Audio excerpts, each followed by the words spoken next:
Sam Bankman-Fried set to take the stand in his own defense, but the judge sends the jury home as they try to work out what lawyers are allowed to ask him. Let's bring in Danny Cevallos, NBC News and MSNBC legal analyst. Danny, welcome back. You know, it is relatively rare that a defendant in a case is put on the stand by his defense. What are the risks here, both for the defense and for the prosecution, in having to question and cross-examine this principle? For centuries, the rule unofficially among defense attorneys is never, ever, ever put your client on the stand. But in the last few years, that trend appears to be moving in a different direction in high-profile cases.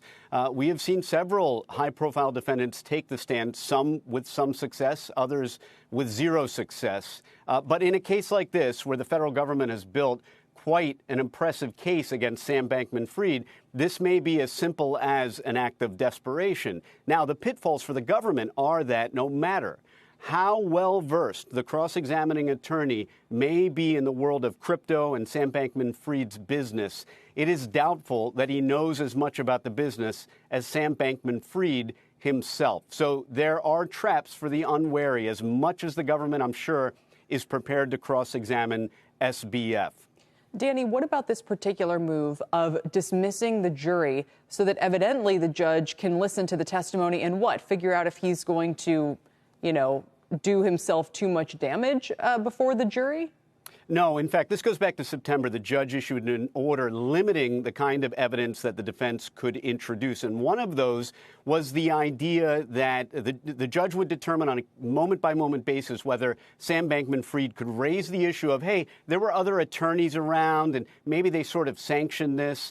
And you can see from the letter that the defense wrote to the judge, they're really dancing around having to commit to what's called an advice of counsel defense, because there are a lot of minuses to formally raising that as a defense. So you can see they're trying to have their cake and eat it too. And the judge back in September said that I will evaluate this when the issue comes up because this is something that he has to hear out of the hearing of the jury, decide whether it's admissible, and if so, then the defense will be allowed to put it on. But the judge may conclude, no, this is the kind of thing that I ruled on back in September.